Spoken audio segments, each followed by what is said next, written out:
En une douzaine d'années et de nombreuses parutions discographiques, les Nantais de Stinky et leur musique à la croisée du punk et du métal sont devenus une référence nationale et même internationale. Juste récompense, ils sont pour la troisième fois invités du plus grand festival de métal français, le Hellfest de Clisson.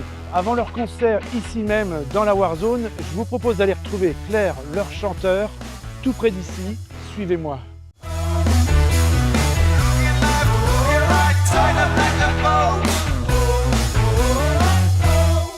Bien, Claire, bonjour. Salut, Merci de m'avoir rejoint. On est confortablement installé on the chaise longue. Tu es prêt pour la première question? je suis prêt. Eh bien, c'est parti. Jingle.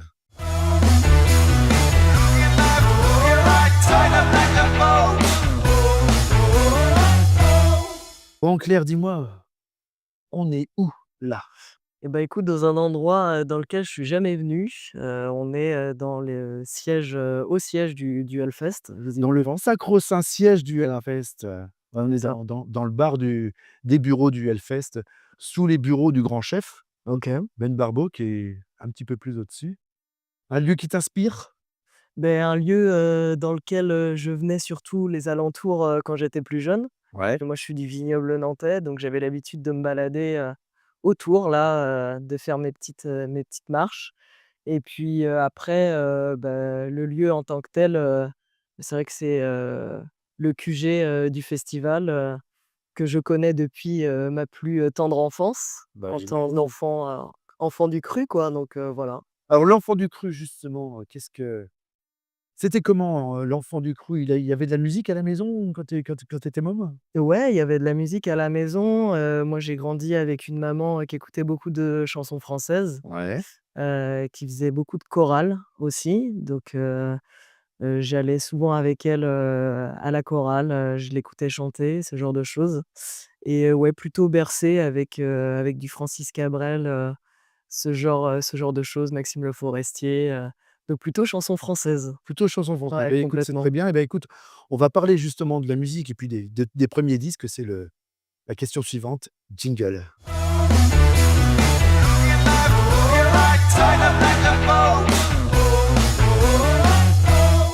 Oh dis-moi Claire, moi j'aimerais savoir les 3 disques qui t'ont construit, qui t'ont marqué. Le 1er, celui que tu n'as pas forcément acheté avec Mmh. tes sous, mais qu'on t'a offert et que tu as écouté en boucle. Le deuxième, celui où tu as dit: «Voilà, celui-là, c'est celui que je veux et je l'achète, avec mon argent de poche». Et puis le dernier, celui qu'on appelle le disque totémique, celui que tu garderais et que tu écouterais, jusqu'à la nuit des temps. Toute ma vie. Pour le premier, donc je disais, moi j'ai grandi dans une famille, on écoutait plutôt de la chanson française, mais il y a un disque qui m'a pas mal interpellée, j'étais assez jeune, c'est, un album de Tracy Chapman, donc l'album, Tracy Chapman qui est sorti en 88 et ma mère l'avait à la maison et c'est vrai que j'étais hyper intrigué en fait par la pochette où on voit, Tracy Chapman dessus et c'est assez marrant parce qu'à l'époque, je me demandais si c'était un garçon ou une fille, en fait et ça m'a vachement interpellé, jeune et du coup, j'ai écouté cet album en boucle, je connais, Un tous album qui les est un petit peu morceaux. hors du temps, on est en Ouais, 88, c'est un album de pop folk, ouais, complètement. prestataire. Ouais, Et en fait, ça sort, ben, alors qu'autour, il y a la fin de la new wave et puis de la mmh, musique surproduite, quoi. ouais, Effectivement, complètement. moi aussi, la première fois que j'ai entendu cette voix, je ne savais pas si c'était un garçon ou une fille qui Ouais, chantait, quoi. ouais et moi ça m'a vachement, ça m'a ouvert justement sur toutes ces questions-là, de genre et tout et c'était hyper intéressant et j'étais vraiment hyper jeune, hein. Bon l'album est sorti, j'étais pas née Ouais, et quand je l'ai écouté, ouais, je devais avoir dans les, 8 ans quoi donc d'accord. voilà. Et après l'album suivant, donc celui où tu vas à la grande surface de Ouais, voisine ou au magasin de disques pour acheter, c'était? ça je pense que ce serait Sum 41, l'album, Chuck qui est sorti en 2004. OK. J'avais 14 ans et j'avais mon baladeur, CD à l'époque et je me souviens qu'on partait en Italie avec ma classe, parce que j'avais fait latin juste pour pouvoir partir en Italie évidemment comme beaucoup de gens et on avait, pas la possibilité de ramener beaucoup de choses et du coup j'avais, 2 albums. Donc j'avais, cet album-là et puis un album de Green Day et du coup cet album de Sum 41 je l'ai écouté, en boucle pendant plus de 20 heures de quart.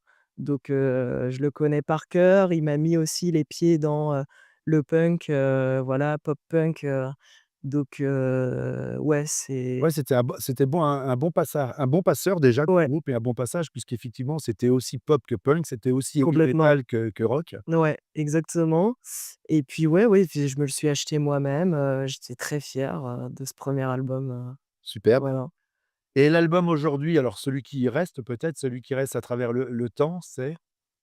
Bah, là, on est sur quelque chose de complètement différent et de plus récent aussi, parce que pour moi, ce serait Les Étoiles, Vagabondes de Nekfeu, du coup, qui est un rappeur, français, qui a sorti son album en 2019, il me semble et c'est un album, qui m'a vraiment, scotché, en fait. Un album qui est assez long en plus, pour, la réédition avec, beaucoup, beaucoup de morceaux, des instrus, hyper léchés, avec des sonorités qui viennent, d'un peu partout. Ça, c'est quelque chose qui me plaît beaucoup aussi parce que, outre la chanson française, il y avait aussi beaucoup de musique du monde, dans mon enfance, quoi et ouais, cet album, c'est un album que j'adore écouter quand je pars sur la route, avec Stinky notamment, il me met dans un état, je sais pas, il me permet de faire le point, de m'apaiser aussi, les textes sont assez incroyables et puis, c'est un rappeur, un des rares aussi, qui est, plutôt friendly avec la communauté LGBT aussi, donc ça fait du bien en tant que rappeur français, donc voilà, je dirais cet album-là. D'accord, donc on a un tiercé avec Tracy Chapman, Sum 41 et Nekfeu. Ouais, c'est clean toi, hein? Mais c'est bien et ça veut dire et ça tombe bien parce que ça va être ma question suivante, ça veut dire que c'est certainement ce qui a peut-être, inspiré ce que tu es aujourd'hui et la musique que tu peux faire aujourd'hui. On y Ouais. arrive tout de suite, jingle.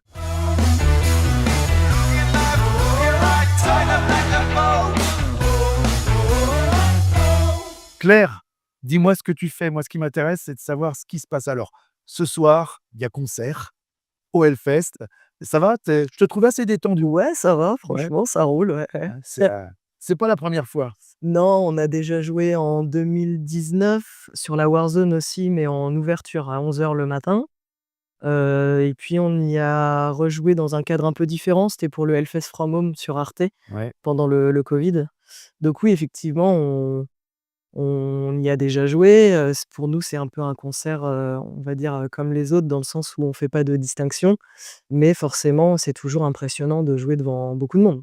Ça, c'est sûr. Un jeune groupe nantais régional qui dit: «Ouais, nous, on vient au Hellfest, concert comme les autres». Ouais, Non, comme les autres dans le sens ah, où on bah, veut oui, faire la même chose, quoi. bien sûr. Ouais, tout Voilà, à c'est fait. important pour nous aussi de délivrer le même message partout. Bon, c'est bien alors. Pour ce soir, bonne chance. Merci. Après, l'actualité, Ouais. Inky, c'est quoi actuellement? Et ben, là, on est en train de bosser sur un nouvel album, voilà, qui sortira, fin d'année, début d'année prochaine. Donc voilà, on a déjà sorti, 2 singles et on en sort, prochainement aussi dans les mois à venir. Donc là, on est à fond là-dessus et puis à préparer la tournée pour 2025 aussi. OK. Tournée de sortie d'album, avec notre nouveau tourneur là, donc on a hâte, on a vraiment hâte. Donc des concerts, Ouais, du studio, de ouais, la préparation de promotion et de exact, la tournée. c'est ça. Ça te laisse un petit peu de temps? Ouais, ça me laisse du temps libre quand même, heureusement Ah, d'ailleurs. quand tu as du temps libre, qu'est-ce que tu Qu'est-ce fais? que je fais? Claire, tu sais quoi quand tu as du temps libre? C'est quoi ton kiff? Mon kiff, bah, il y a plein de trucs. Moi, j'aime beaucoup me balader. Ouais, J'ai de la chance de vivre dans une région où il y a plein, plein de choses à voir et à faire aussi. J'ai un chien que j'aime énormément, donc du coup, j'aime beaucoup aller me promener avec mon chien, aller à des concerts aussi, de temps à autre, passer du temps avec ma famille, c'est hyper important pour moi aussi. Des activités, somme toute, classiques quoi, voilà, je fais aussi du vélo, tout ce qui peut être un peu, ressourçant, et puis proche de la nature aussi, j'ai toujours grandi, entouré de vignes ou de forêts, d'arbres, donc j'aime bien aller me ressourcer, je suis plutôt team campagne quoi. super, Voilà. team campagne, ça me va. Donc il y a une vie à côté de Stinky. Ah oui, heureusement, bah, c'est ce qui permet de trouver de un l'aspiration et puis de 2 un équilibre surtout, c'est hyper important quoi. On est d'accord. Stinky, on y revient. On va écouter déjà. Alors, je t'ai demandé de choisir un des Ouais. titres. Tu le présentes? Ouais, bah, j'ai choisi, le single qu'on vient de sortir là, qui s'appelle «Down in the Dumps» et voilà, qui est, le deuxième single qu'on a sorti, qui est un morceau un peu différent de ce qu'on a pu sortir jusqu'à présent, avec, des rythmes plus lents, des refrains, qui reviennent plusieurs fois dans le morceau. On sort un peu de la recette habituelle de Stinky qui est très énergique Mmh. et voilà, ça montre bien aussi les différentes facettes du futur album qui va être, beaucoup plus varié que Et ce qui qu'on a pu s'appellera? voir, qui s'appellera Solace. OK. On écoute? Ouais. C'est parti.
Très beau clip. Alors, on va citer, je crois que c'est un clip de Maureen Percy, c'est ça? Exactement, c'est Ouais, ça. c'est un très beau clip. Qui est Bravo. une réalisatrice, nantaise qui travaille avec un collectif, qui s'appelle Les Furtifs et voilà, qui nous a accompagnés dans la réalisation de ce clip, qu'on a fait à la campagne aussi. Voilà. Voilà. 100 local. Exactement, c'est important. Formidable. Eh bien, écoute, on se retrouve pour la dernière question juste après le jingle.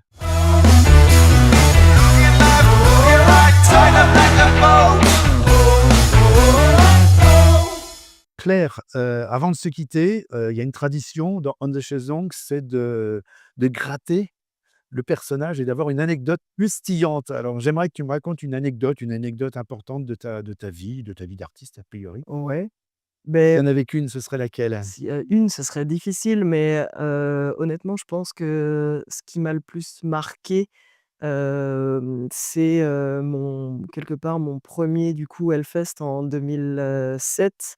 J'étais très jeune, j'avais 17 ans et je me suis un peu retrouvé là, avec ma meilleure amie, un peu par hasard et je suis rentré sur le festival et il est bien loin de ce qu'on connaît, aujourd'hui. Il était bien loin de ce qu'on connaît aujourd'hui et je suis rentré, pendant le concert d'un groupe qui s'appelle Pain of Salvation, qui jouait un morceau, plutôt disco. Donc, on n'a pas trop compris, on avait foutu les pieds, on n'imaginait pas vraiment ça comme ça et on a eu la chance de pouvoir accéder à l'époque au backstage et on a pu rencontrer, des artistes assez dingues, on a vu, la chanteuse de Within Temptation, on a vu, Katatonia, moi j'ai rencontré, aussi, le chanteur d'Airbourne, qui est venu, m'offrir un bouquet de roses, enfin bon, quand on a 17 ans, C'est ça? ouais, je crois que c'est ça, C'est ouais. ça, ouais. Voilà, que quand tu as 17 ans et que tu as accès à tout ça, c'est assez, impressionnant et puis, c'est ce qui donne aussi envie ensuite, de pouvoir faire de la musique,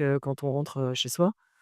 Donc, ouais, je dirais ça, cette première édition, et de pouvoir croiser, des artistes, à renommée internationale, se faire offrir des roses, par le chanteur d'Airbourne aussi, c'est complètement, lunaire.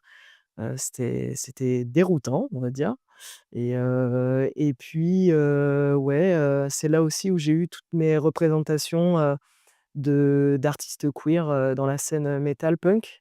Donc c'était aussi, hyper important pour moi et hyper impressionnant et ouais, ça donnait, plein d'idées pour la suite, quoi. Superbe. Bah, écoute, j'espère que ce soir, ça sera l'occasion pour vous aussi d'avoir de belles anecdotes à nous raconter dans un prochain épisode On the Chaise Longue. Nous, on va se quitter, c'est déjà l'heure, hein, donc je te remercie beaucoup. Beh, Je te merci, dis à nouveau bonne chance pour ce soir et puis c'est moi, je vous gentil. dis à tous, à bientôt pour un nouvel épisode de On the Chaise Longue.